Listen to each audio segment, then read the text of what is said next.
Bien, hermanos, el tiempo es para el mensaje de esta noche que está a cargo de nuestro hermano Luis Mario Merino. Gracias, hermano Carías. No sé si se me escucha bien, hermano. Sí. Sí, perfectamente, Luis Mario. Ok, muchas gracias. Feliz noche, hermanos, para cada uno de ustedes que nos acompañan en esta noche, especialmente aquellos que nos ven a través de la plataforma de Facebook. Sean cada uno de ustedes muy bienvenidos. Y los que están acá por medio de Zoom acompañándonos, pues también espero que el mensaje de esta noche pues pueda servirnos de mucho a cada uno de nosotros. Y déjenme recordarles que primeramente el mensaje va para mí. Así es que espero que así como Dios tratará de hablarme a mí para que yo haga cambios drásticos en mi vida, pues también toque cada uno de sus corazones. En esta noche, el tema tiene por título, Señor, ¿qué quieres que haga? Como acabamos de leer en el versículo que nos leyó el hermano Carías en nuestra lectura bíblica, pues el versículo que se encuentra en Hechos 22:10, y ahí se especifica pues esa pregunta que Pablo le hizo a nuestro Señor al momento de recibir el mensaje para que pudiera convertirse, regresar, revertir su camino y empezar a, después de andar persiguiendo a aquellos que adoraban a nuestro Dios, ahora ser él un adorador también de nuestro Dios, y lo que es todavía más gratificante, que ahora él fuera parte importante de la historia del cristianismo para que su mensaje pudiera llegar a todas partes del mundo. Yo, hermanos, quisiera comenzar esta noche con una pregunta importante y que a lo mejor ustedes en alguna etapa de su vida como cristianos, a lo mejor algunos que me están escuchando, pues hace poco escucharon el mensaje, a lo mejor algunos tienen muchos años, todavía más que yo, de haber escuchado el mensaje. Yo específicamente desde el 2014, pues estoy acá. eh, adorando este mensaje, tratando de que cada día pues haga un poquito de cambios en mi vida.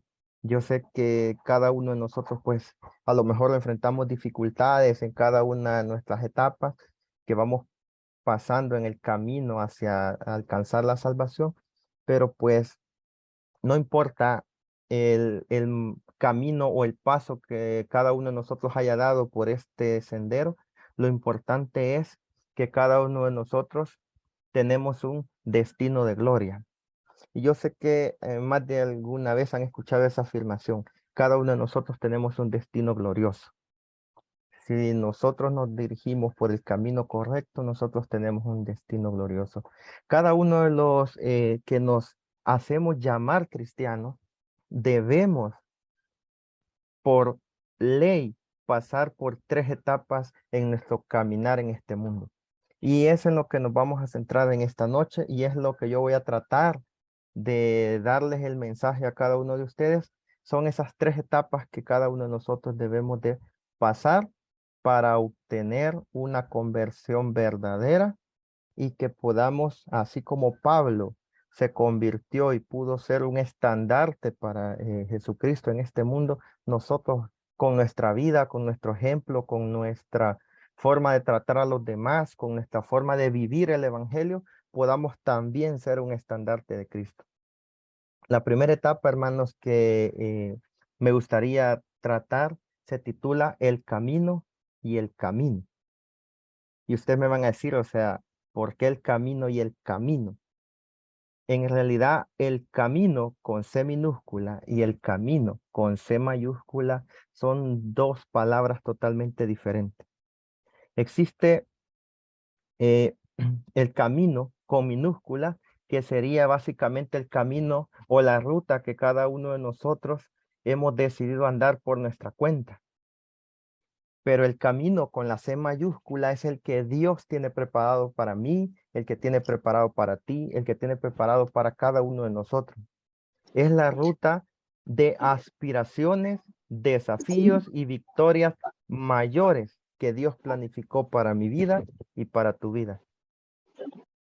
Y eso lo podemos ver en Mateo 1, del 1 al 2, el capítulo 22. Si gustan, me acompañan. Voy a leerlo en este momento.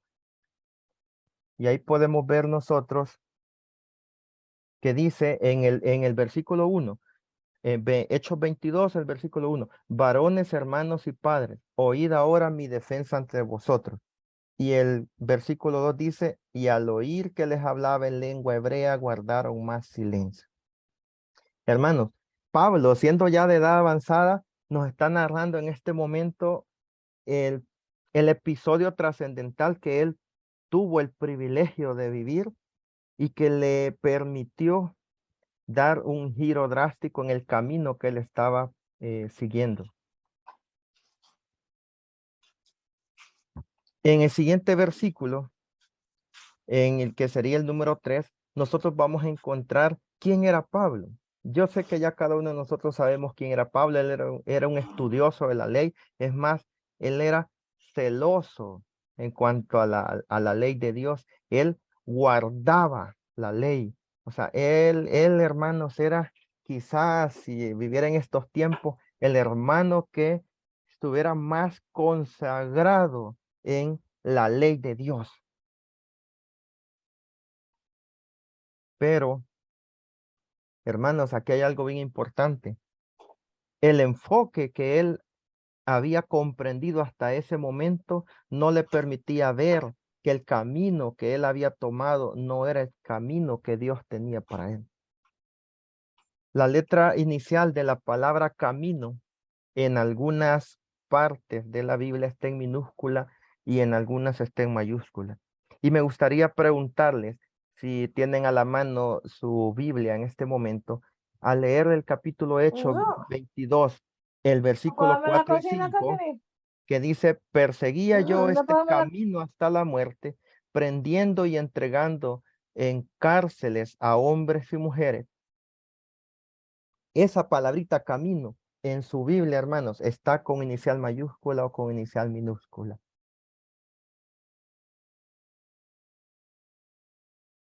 En el versículo 4, Luis Mario está con mayúscula. Exactamente. Y Ujú. hermanos, básicamente en tiempo, cuando eran los primeros cristianos, se les denominaba también el camino. O sea, cuando se refiere la Biblia en este pasaje, no está hablando del camino que Pablo estaba siguiendo, se estaba refiriendo a un grupo de personas que se les denominaba el camino. Ellos eran los que se hacían llamar seguidores de Cristo. Y Pablo específicamente estaba luchando contra ese camino, o sea, contra los cristianos. Se puede resumir en esta primera parte del pasaje bíblico que Pablo, andando en su camino con la C minúscula, perseguía a los que estaban en el camino con C mayúscula. Pablo creía que estaba en el camino correcto y que los otros estaban totalmente equivocados. En esta vida todos, hermanos, elegimos un camino con minúscula, pero no todos estamos en el camino con mayúscula. Todos los que estamos aquí presentes en esta noche, les aseguro que todos hemos tomado una decisión en cuanto al camino que queremos seguir. Tristemente, hermanos, y ahí me incluyo, ninguno de los que estamos acá presentes podemos estar totalmente seguros si ese camino que hemos elegido es el camino que Dios tiene para nosotros. Cada camino, hermanos, tiene un destino y alguna vez es probable que nos hayamos encontrado perdidos frente a dos caminos. Yo no sé si a ustedes ya les ha pasado, a mí me ha pasado varias ocasiones en las que yo he decidido irme por un camino y en algún momento específico encuentro una bifurcación, o sea, un desvío, otro camino y ya no sé cuál camino tomar. Y eso es lo que normalmente nos suele suceder. Al comienzo, hermanos, es poca la diferencia entre un camino y otro, pero en el transcurrir del mismo la separación se hace más notoria. No hay cosa más frustrante que descubrir que estaba en el camino errado pero es peor, hermanos, mantenernos toda una vida en ese mismo camino. Y pues nosotros como cristianos ya sabemos que el camino no solo tiene que ver con nuestra carrera o la religión, tiene que ver con nuestra vida. No sirve de nada, hermanos, que nosotros hayamos decidido tomar el camino de la salvación, pero nuestra vida, nuestro ejemplo, nuestras acciones, nuestra forma de ser, nuestra forma de pensar, nuestra forma de expresarnos, demuestra que va por otro camino.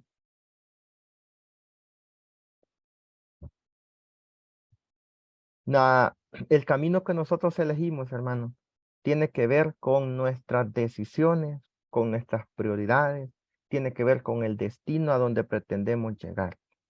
Pero todo eso, hermanos, tiene que ir en concordancia con lo que la palabra de Dios nos pide que hagamos para alcanzar la salvación.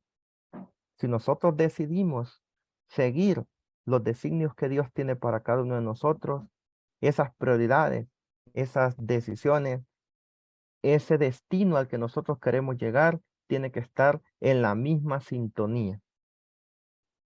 Ahora yo me pregunto, ¿en qué camino estoy yo en este momento? ¿En qué camino estás tú en este momento? ¿En qué camino está cualquier persona que pueda ver este mensaje en alguno de los días próximos? ¿En qué camino te encuentras? Algunos hermanos vamos por el camino de la fama, otros del dinero, otros por el camino del placer y otros por el camino de la mediocridad y el fracaso. La primera etapa, hermanos, en el caminar de la vida, todos la transitamos, todos, sin importar el camino en el que hoy nos encontremos. Lo que hoy podemos afirmar frente a Dios, lo que hoy puedo yo afirmar frente a cada uno de ustedes es que tú estás caminando, yo estoy caminando. Y mi deseo es que tanto ustedes como yo pasemos a una segunda etapa, que no nos quedemos solamente caminando, sino que avancemos a la segunda etapa. Y la segunda etapa, hermanos, es la pregunta que Pablo hizo a Dios, o mejor dicho, la pregunta que Saulo hizo a Dios. Señor, ¿qué quieres que haga? Una pregunta, si me lo preguntan a mí, difícil de hacer con sinceridad, porque fácil es decirla del diente al labio, pero difícil es decirla con sinceridad o que salga del corazón, porque cuando nosotros estamos conscientes que lo que Dios quiere que nosotros hagamos no siempre va a estar de acuerdo con lo que nosotros hemos decidido hacer, es ahí cuando se vuelve difícil esa pregunta. Solo, hermanos, cuando planteamos la pregunta correcta, al ser correcto, es que le damos la oportunidad a Dios para que nos muestre el destino de gloria que tiene preparado para nosotros. O sea, Dios está ansioso por mostrarnos el camino, por mostrarnos los planes que Él tiene para cada uno de nosotros. Y les aseguro que cada una de las cosas que nos suceden en nuestra vida, les aseguro que Dios está involucrado para tratar de llegar a nuestro corazón y hacernos entender que el camino que a lo mejor estamos llevando no es el que Él tiene pensado para nosotros. Pero lo importante es que nosotros tengamos la capacidad, la valentía de poderle hacer la pregunta, Señor, ¿qué quieres que haga? En la primera parte en los versículos del 6 al 10, la primera parte, en Hechos 22, que es el que estamos viendo, dice el siguiente mensaje. Pero aconteció que yendo yo al llegar cerca de Damasco, como a mediodía, de repente me rodeó mucha luz del cielo y caí al suelo. Y oí una voz que me decía, Saulo, Saulo, ¿por qué me persigues? Yo entonces respondí, ¿quién eres, Señor?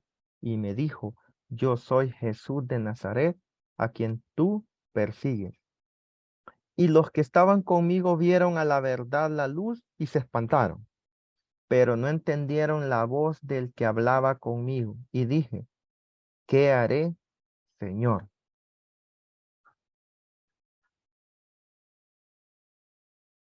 Esa es la primera parte. Este mensaje, hermanos, nos muestra que de repente una luz del cielo hizo caer al suelo a Saulo. Era la luz de aquel que se interponía en su camino para mostrarle el camino con C mayúscula verdadero. Era Jesús que había venido al encuentro del perseguidor. Hermanos, hermanos queridos, las caídas duelen, pero dejan lecciones.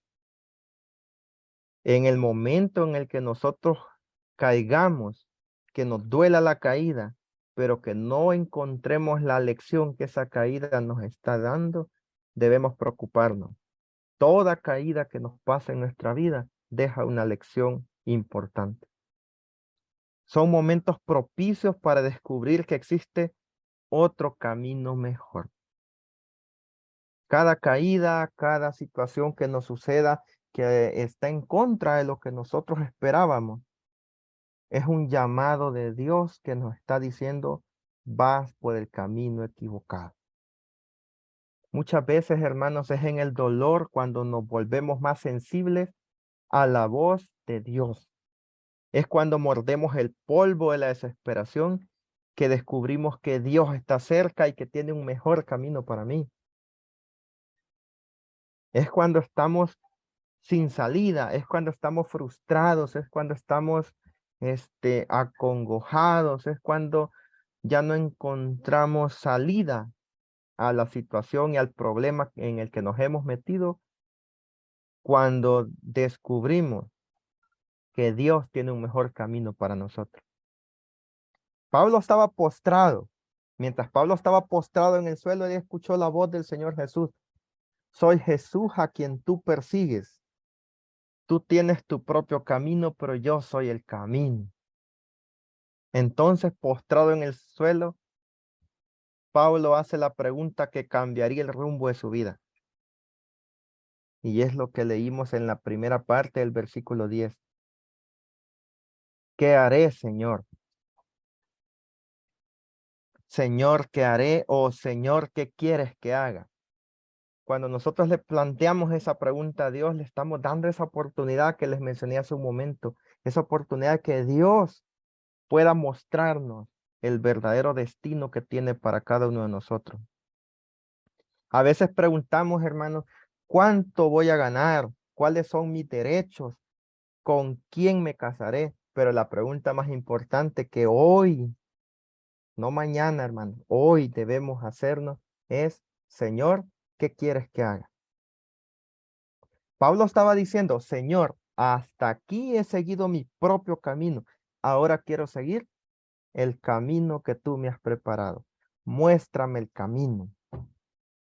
Sin embargo, si Pablo se hubiera quedado solo con esa pregunta y no hubiera escuchado la respuesta, no hubiera sido lo ideal y no hubiera sucedido una conversión verdadera. Porque Pablo se hubiera quedado a medias. Y eso pasa con cada uno de nosotros cuando le preguntamos al Señor, ¿qué quieres que haga? Pero cuando Él trata de darnos la respuesta, nosotros hacemos oídos sordos y no escuchamos. Y lo que es peor, cuando la respuesta que está ante nuestros ojos es totalmente lo opuesto a lo que queremos o deseamos hacer, es cuando menos decidimos poner atención.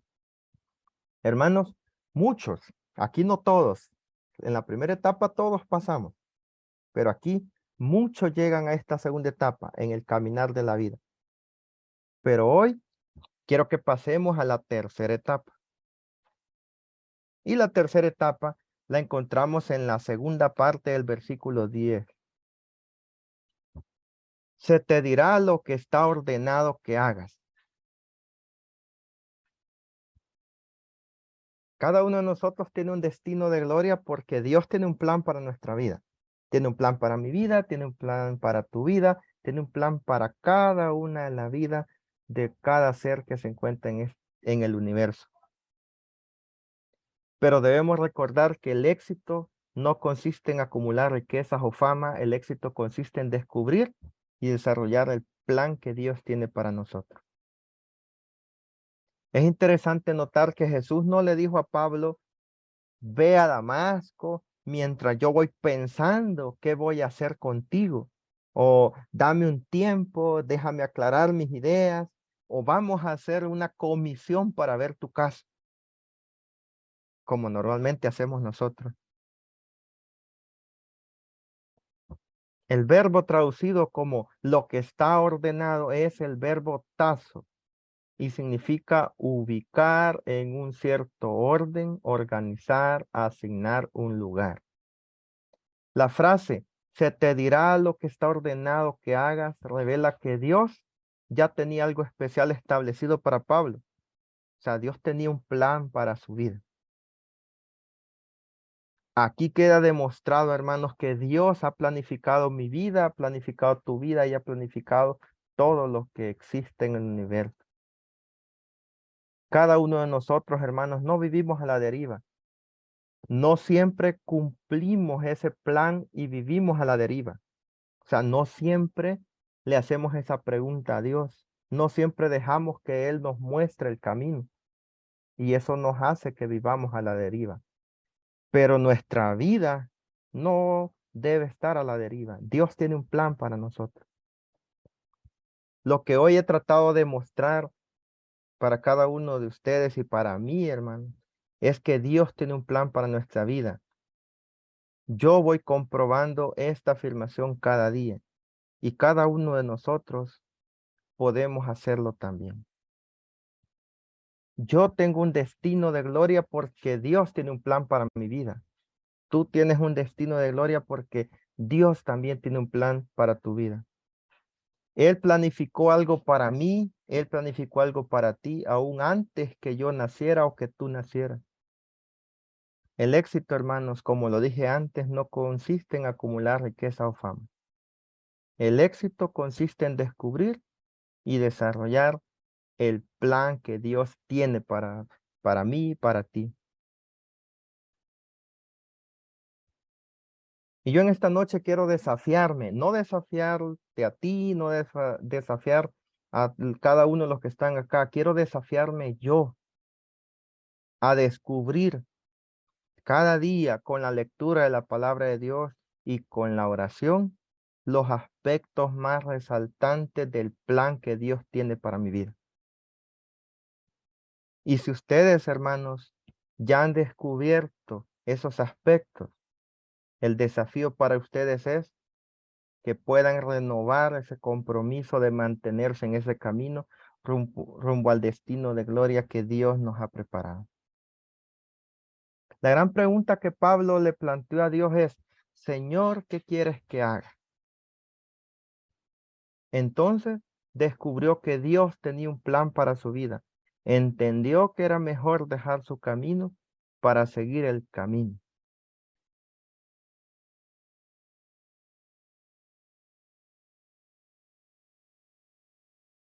Ahora bien, hermano, ¿cuál es nuestra experiencia con el episodio que se narra en la Biblia sobre la conversión de Pablo? La experiencia de Saulo no es única. En cierto sentido es seguro que en algún momento de nuestra vida nosotros también hemos sentido el aguijón y la llamada de Jesucristo, aun cuando quizá no hayamos reconocido que era Él.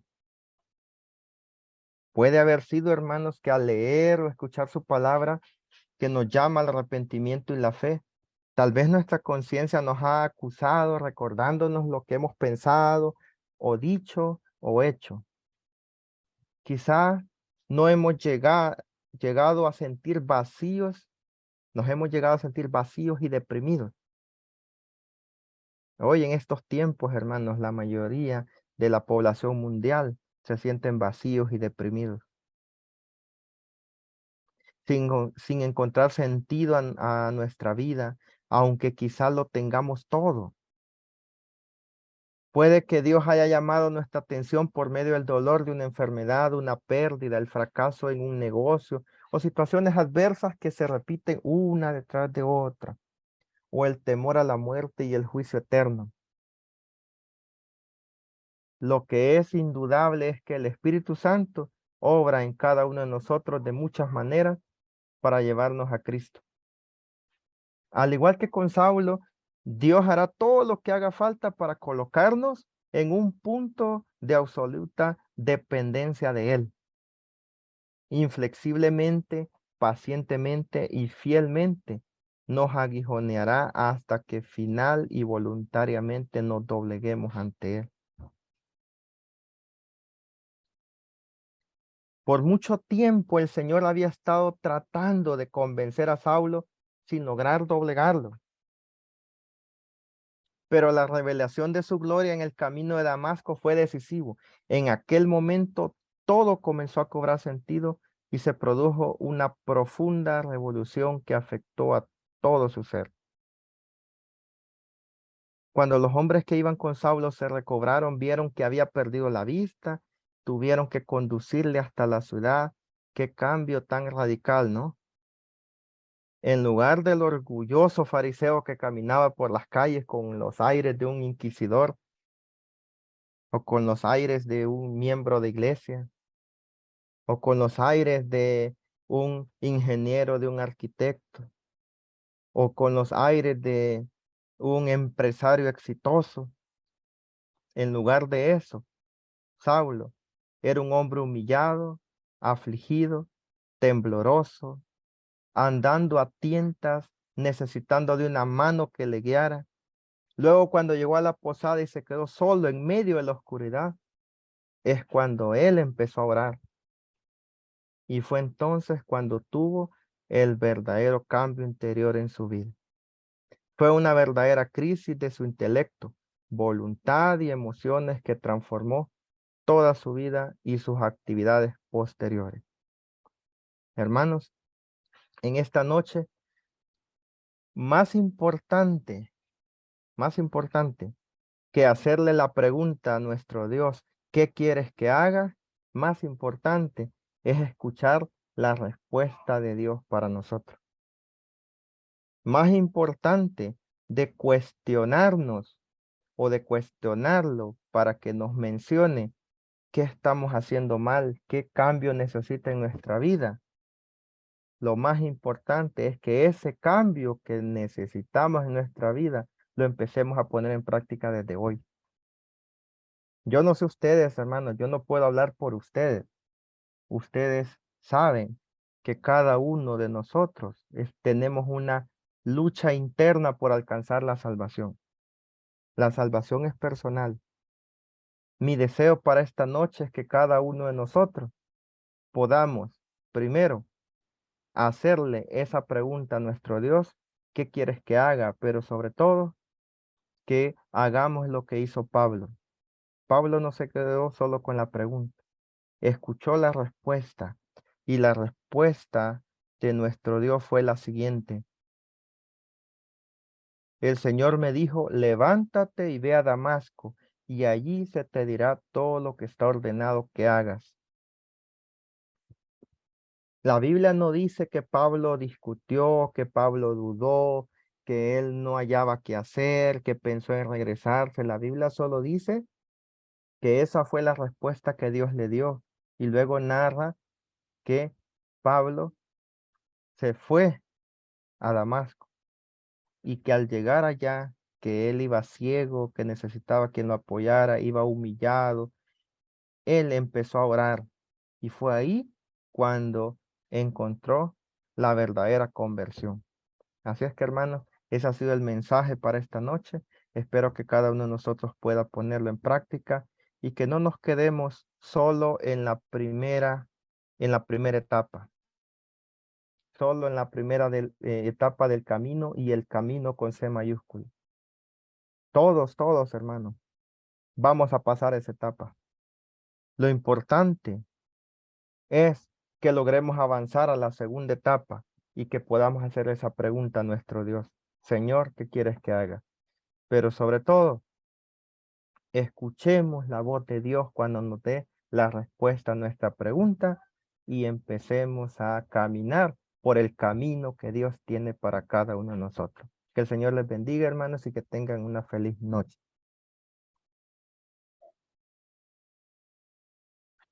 Amén. Muchas gracias, Luis Mario. Damos gracias a Dios por el mensaje de esta noche, hermanos. Él ha hablado a través de su siervo y la verdad es que el mensaje es individual para cada uno de nosotros porque cada uno de nosotros debe escuchar cuál es la voluntad de Dios para nuestras vidas respectivas. Así que muchas gracias, Luis Mario, y gracias a Dios por el mensaje que nos ha enviado.